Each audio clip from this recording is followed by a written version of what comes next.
Al-Aman TV.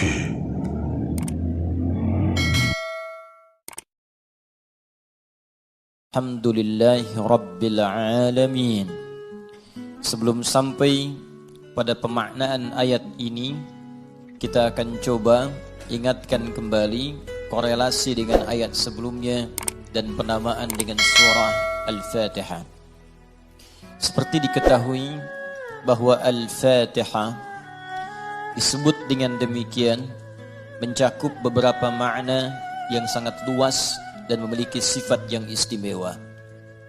Al-Fatihah bisa berarti pembuka bila terkait dengan ayat-ayat Allah Subhanahu wa taala, maka ia dipahami sebagai pembuka dari firman Allah yang diturunkan pada Nabi Muhammad sallallahu alaihi wasallam sebagai mukjizat sekaligus wahyu yang menandai kerasulan Nabi Muhammad sallallahu alaihi wasallam.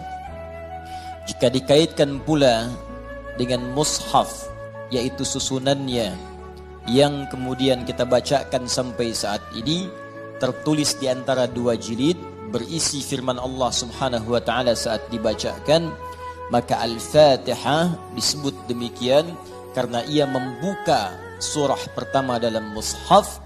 Dimulai dengan surah ini, dibuka dengan untayan-untayan di ayat ini, dan hingga diakhiri sampai dengan ke surah An-Nas. Namun demikian, Al-Fatihah alnya juga memiliki makna istighraq, sesuatu yang luas jangkauannya, menyeluruh sifat keistimewaannya. Disebut demikian seakan memberikan kesan dan pesan kepada kita bahwa al di sini menunjukkan sesuatu yang luas terkait dengan semua jenis kebaikan. Fatihah artinya pembuka, taknya sifat.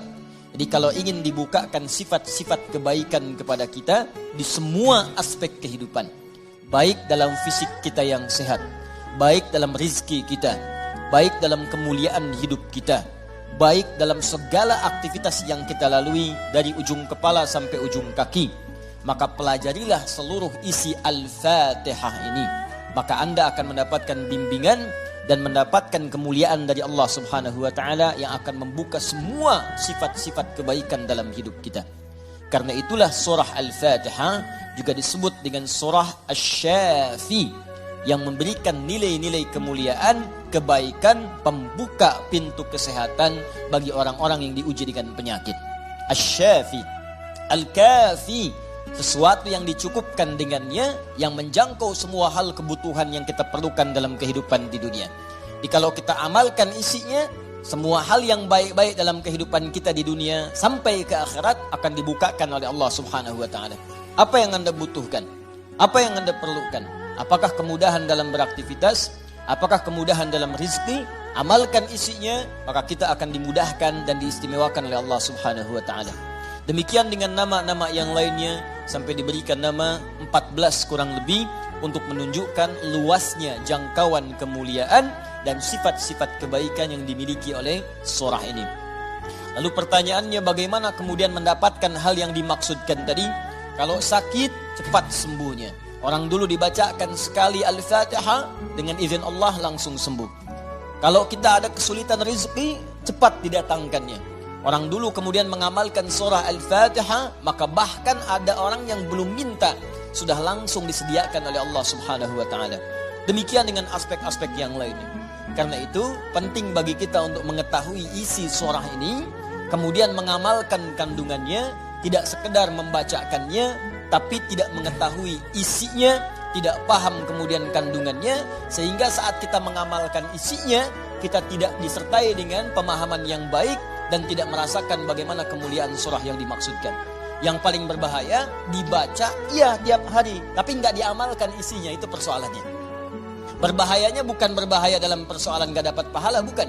Sayang saja dibacakan tiap hari 17 kali, tapi tidak mendapatkan isinya. Kayak orang bekerja tapi nggak dapat gaji. Kerja tiap hari tapi akhir bulan nggak gajian gitu. Ya, Allah perintahkan kita untuk membacakannya 17 kali dalam sehari dan menjanjikan pada kita semua jenis kemudahan dan kebaikan dalam hidup. Kita bacakan cuman nggak dapat, itu masalahnya. Nah persoalannya kenapa orang tidak mendapatinya?